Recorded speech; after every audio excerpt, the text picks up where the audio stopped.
Merci d'être des nôtres. Bonsoir et bienvenue au 19h45. Au sommaire de cette édition, après publication de la Charte nationale de la transition par le CNRD, la question de la durée se pose. La Ligue pour la démocratie et les droits de l'homme en Afrique s'est prononcée sur la question. 28 septembre, une date, deux événements, celle du nom massif à la communauté franco-africaine en 1958 et celle qui marque les douloureux événements de 2009 où plus de 150 personnes ont été tuées. Comment sont-elles commémorées en cette journée du 28 septembre 2021? Et puis le mouvement syndical ne conjugue pas le même verbe. La Confédération nationale des travailleurs de Guinée et l'Union syndicale des travailleurs de Guinée sont divisées. Justin Leno a tenu à comprendre le fond du problème. Les détails dans ce journal.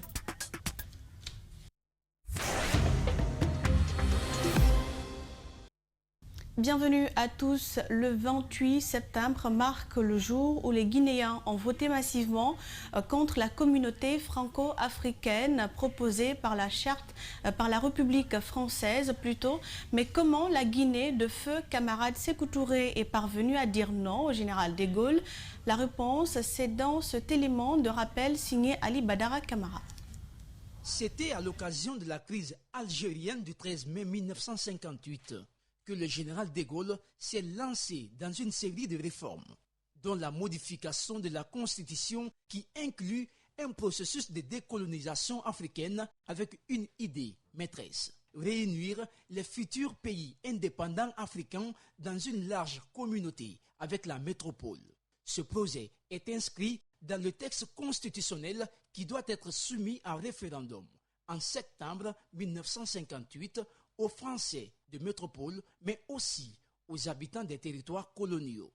En août 1958, le général de Gaulle entame une tournée dans les pays africains avant de s'engager à Brazzaville à la décolonisation de l'Afrique noire en proposant la création de la communauté dans laquelle chacun des États membres accédera à l'autonomie, avec un pouvoir exécutif et législatif.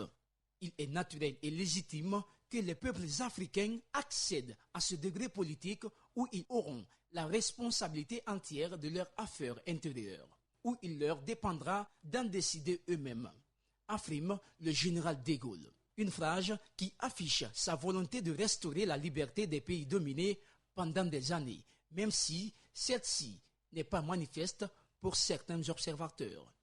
Le 28 août 1958, de Gaulle arrive à Conakry, capitale de ce qui n'est pas encore la Guinée. Il est accueilli par son camarade Ahmed Sékou Touré, le jeune maire et député du Rassemblement démocratique africain, RDA. Le jeune leader guinéen qui, fidèle aux rêves de l'époque, croit en une Afrique libre et décomplexée, anticolonialiste, panafricaniste. Il lance à de Gaulle une phrase qui restera dans la légende politique du continent. Nous préférons la pauvreté dans la liberté à la recherche dans l'esclavage. En réponse, le général de Gaulle mentionne: On a parlé d'indépendance. Eh bien, je le dis ici plus haut qu'ailleurs. L'indépendance est à la disposition de la Guinée. Elle peut la prendre en disant non à la proposition qui lui est faite. Et dans ce cas, je garantis que la métropole ne s'y opposera pas. Le général de Gaulle sort furieux et dit à ses proches: La Guinée n'est pas indispensable à la France. Qu'elle prenne ses responsabilités. Nous n'avons plus rien à faire ici. Le 28 septembre, un mois plus tard, le grand jour auquel la Guinée remporte le référendum avec 1 130 292 sur 1 200 171 votants dans les 26 circonscriptions de la Guinée d'alors, soit 95,2%, alors que dans pratiquement tous les autres pays africains, le oui l'emporte avec les majorités dépassant les 90%, à l'exception de Madagascar, 77%, Djibouti, 75% et le Niger, 78%. Ainsi, la Guinée proclame son indépendance au 2 octobre 1958.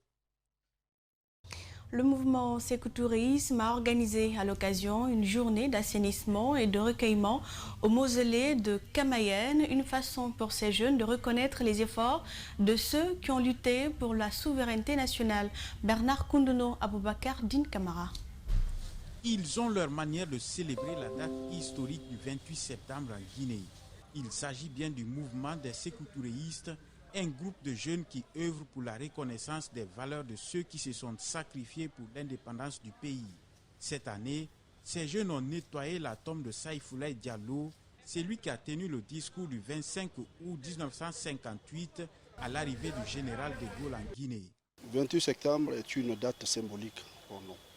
Et le Sékou tourisme a pour coutume de célébrer les dates historiques, c'est-à-dire permettre à la jeunesse ou indiquer à la jeunesse nos repères, les gens qui ont symbolisé la résistance africaine, les gens qui ont symbolisé notre accession à l'indépendance. Et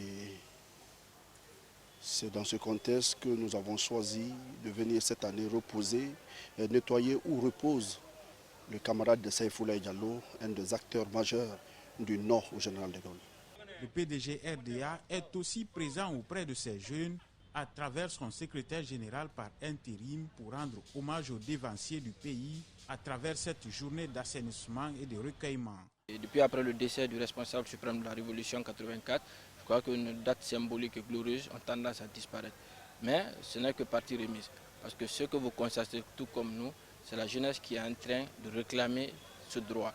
C'est la jeunesse qui est en train de réclamer ce droit parce qu'elle a pris conscience, parce qu'elle a envie de connaître effectivement cette partie glorieuse de notre histoire.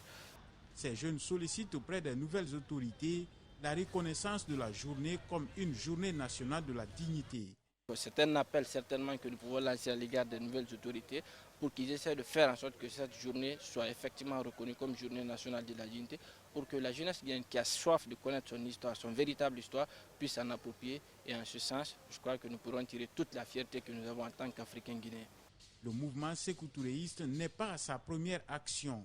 L'objectif même de la création de cette organisation est la reconnaissance des efforts des acteurs de l'indépendance guinéenne.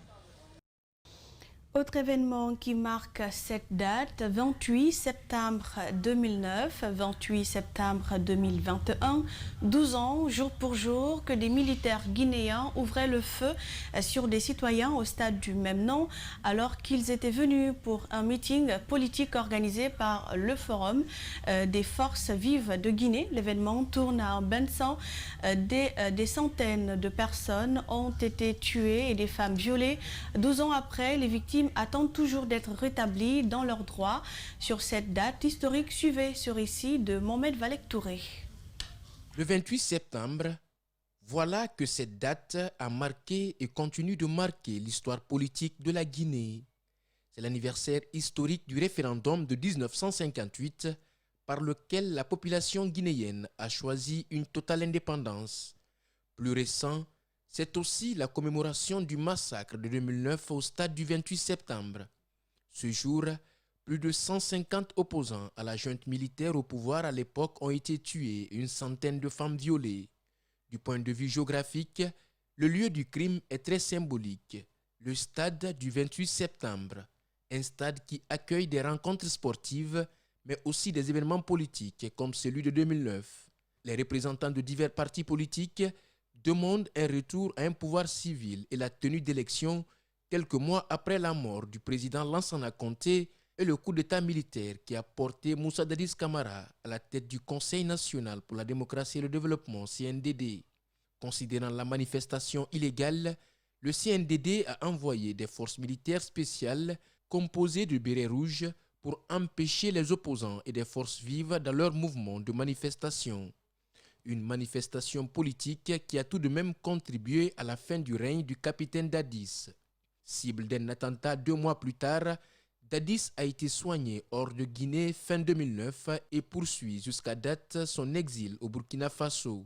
Depuis maintenant 9 ans, une association de victimes et la Cour pénale internationale ont rassemblé des preuves sur les exactions perpétrées à la date du 28 septembre 2009. Que ces actes ont été organisés et qu'ils ont été pour la plupart commis par des unités d'élite de la garde présidentielle dénommées Bérets Rouges. Les victimes veulent aujourd'hui savoir la vérité, la justice et la réparation.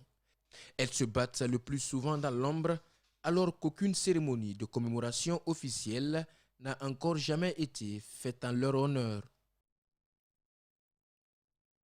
C'était un récit de Mohamed Valek Touré. Autre fait de l'actualité, le Comité national du Rassemblement pour le développement, CNRD, a publié lundi soir la Charte nationale de la transition sans pour autant préciser sa durée. Elle fait 13 pages et 84 articles. Mamadi Kaba, président de la Ligue pour la démocratie et les droits de l'homme en Afrique, trouve que les actes du CNRD sont cohérents. Rosaline Gotomonemou, Amara Lexila sont allés l'interroger. Suivez. La justice et la démocratie sont entre autres quelques priorités inscrites en bonne dans la Charte nationale de la transition. Un contenu encourageant selon ces défenseurs des droits de l'homme. Les droits de l'homme sont affirmés et réaffirmés avec emphase. Ça, c'est quelque chose de très positif. Cette charte prévoit la mise en place du Conseil national de la transition. Bien que présent à l'esprit de la junte, ces juristes invitent les acteurs à ne pas tomber dans les erreurs du passé. Sous la transition du capitaine Dadis, n'est-ce pas, et de Sekouba Konaté, les organes de la transition, le CNT et le gouvernement de transition avaient proposé une prolongation de la transition. Et c'est le général Sekouba Konaté qui a refusé. Et donc, je pense que vous avez les lois, beaucoup de lois dans la Constitution ont été taillées sur la mesure des personnalités qui se trouvaient au CNT. Et cela nous a donné des institutions inféodées ou inféodables au pouvoir exécutif. Je pense que cette fois-ci, ce ne sera pas le cas. Mamadi Kaba trouve que le fait de laisser le chronogramme à plus tard est salutaire. Pour lui, si le délai de la transition était mentionné dans la charte, cela pourrait amener à douter. Désormais, il s'est compté sur les forces vives à s'entendre sur un chronogramme raisonnable. Même si, par exemple, il disait dans la charte que les concertations ont majoritairement opté pour tel nombre d'années, nous n'aurions pas cru, parce que nous n'avons pas toutes les propositions sous la main. Alors il appartient maintenant aux forces civiles du pays, c'est-à-dire les partis politiques, la société civile et tout le reste, de parler d'une seule voix, de s'entendre sur un chronogramme qui renforce la démocratie et l'état de droit. Pour une réussite totale de la transition, Mamadi Kaba suggère aux forces vives de la nation l'abandon des intérêts partisans et les guerres de positionnement. Et justement, sur la question des acteurs politiques et de la société civile, saluent la charte de la transition proposée par le CNRD. Ils invitent les forces vives au respect scrupuleux de ce document. Par ailleurs, les activistes des droits de l'homme réclament un régime de sanctions dans cette charte, chose qui a été occultée. Alseni Bari et Ibrahim Souri Kamara nous en disent plus. La charte était attendue. Désormais, le chemin est balisé. Les politiques n'ont pas tardé à réagir. Je trouve cette charte assez équilibrée et très judicieuse. Par exemple, si je parle de l'article 60, où on parle de la répartition au niveau du Conseil national de transition, je pense que l'équilibre se retrouve. La société civile aussi félicite la sortie rapide de cette charte et invite les forces vives à s'impliquer pour son respect. À mon avis, c'est une charte qui est bien élaborée, où l'ensemble des organes de la transition sont mentionnés, mais aussi les dispositions par rapport aux organes de la transition. Le vice-président du CNOX laisse planer le bénéfice du doute sur les manquements. Il préfère saluer le fait que la charte peut être révisée à l'intérieur du CNT avec une majorité de 2 tiers. Quand la charte va être déroulée au niveau du CNT, nous aurons véritablement peut-être le recul nécessaire de faire des observations. Mais il est prévu quand même que la charte peut être révisée. Du côté des activistes des droits de l'homme, la charte rassure avec la lutte contre la politisation de l'administration du territoire, le repli identitaire et la promotion des droits de l'homme. Il faut saluer du fait que tout un chapitre, je vais parler du chapitre 4, donc de l'article 8 à l'article 35, que ça soit consacré au respect, à la promotion des libertés publiques. Cependant, il garde un brin de tristesse quant au manque de sanctions qui n'est pas stipulé dans la charte de la transition. Ça devrait être stipulé dans le cadre de la charte même, des sanctions qui pourraient être infligées à tout promoteur d'un troisième mandat ou de la modification d'une constitution ultérieure, et ça pourrait garantir davantage la constitution qui serait en vue d'être rédigée. Le problème sera la représentation des partis politiques au sein des organes de la transition, où les jeux d'intérêt et de positionnement risquent de créer des divergences. Je vous l'annonçais tantôt, le torchon brûle entre deux organisations syndicales du pays. Il s'agit de la Confédération nationale des travailleurs de Guinée et l'Union syndicale des travailleurs de Guinée. L'une accuse l'autre d'avoir utilisé tout l'argent qu'elles ont reçu ensemble en 2017. Il s'agit d'une subvention qui leur avait été accordée par le ministère de l'Enseignement technique et de la formation professionnelle, de l'emploi et du travail d'alors. Que s'est-il réellement passé? Justin Leno et Ibrahima Sori Souma sont allés à la rencontre des deux parties. Suivez. À cause d'une affaire d'argent, plus rien ne marche entre la CNTG d'Amadou Diallo et l'USTG d'Abdoulaye Sow. Les deux centrales syndicales sont divisées à cause d'une subvention annuelle qui leur a été accordée en 2017. Amadou Diallo dit être accusé par Abdoulaye Sow d'avoir été le seul bénéficiaire de l'intégralité du montant, pourtant alloué à toutes les organisations syndicales du pays. Concernant la question de la subvention accordée aux centrales syndicales, où il affirme que tout le montant est accordé à la CNTG seule. Ceci est faux. Sur toute la ligne, la CNTG avec 72,79% était classée première, suivie de l'USTG unifié et dirigée par Feu Louise Mbemba Souma, 24,24%, deuxième, et l'ONSLG 1,25%, donc troisième, ainsi de suite.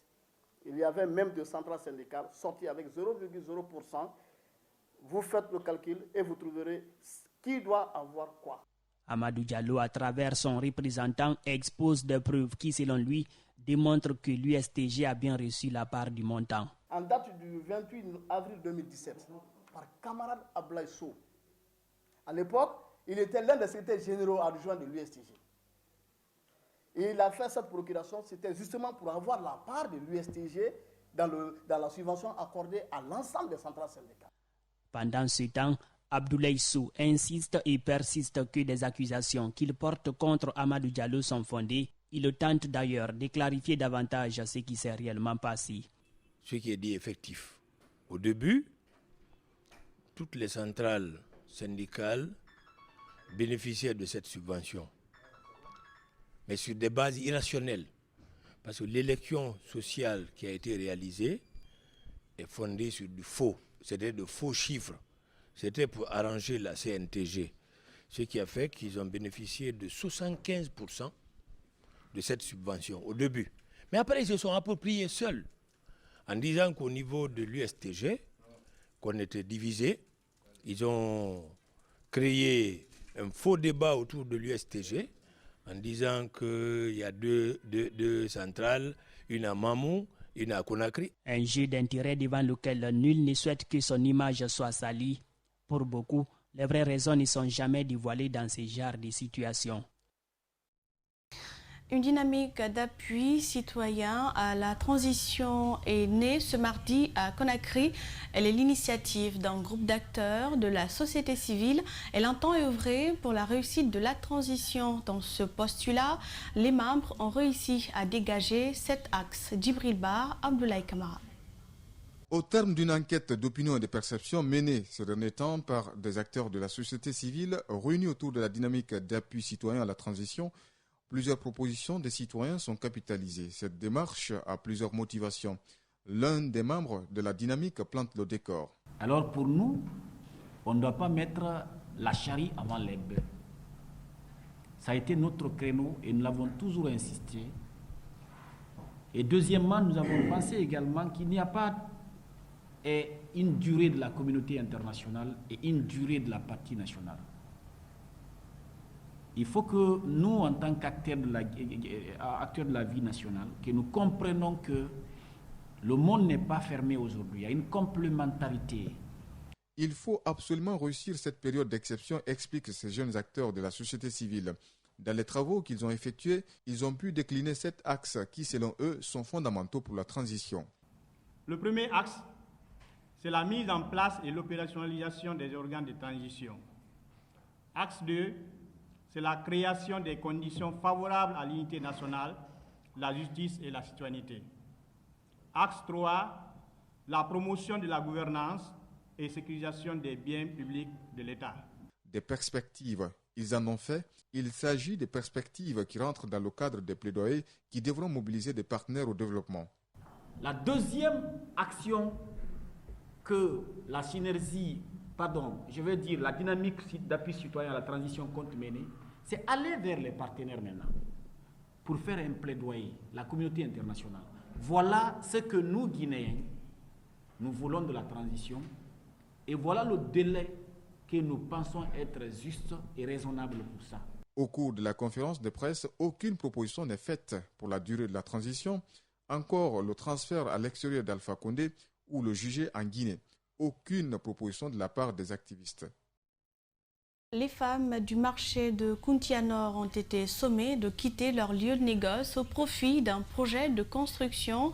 Les promoteurs de ce projet ont dégagé les conteneurs de ces femmes et bloqué la route d'accès à ce site. Les victimes réclament leur droit à l'État. Idrissa Barry commente les images de Djibril Kabak Kamara. Suivez. Cet espace est situé entre les rails de la CBK et la route Le Prince, à cheval entre les quartiers Kountia Nord et Ketaya. Il sert de lieu de négoce pour les femmes pour subvenir aux besoins de leur famille. Contre toute attente, elles ont été surprises d'apprendre que ce lieu a été vendu à un particulier qui a aussitôt lancé un projet de construction. Une situation que déplorent ces femmes.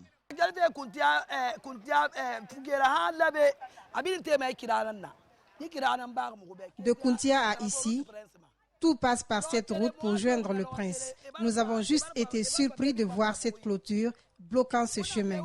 À la question de savoir le motif de ce projet, on nous a fait comprendre que ce domaine appartient à un particulier alors que c'est un domaine de l'État. Et c'est là que nous vendons.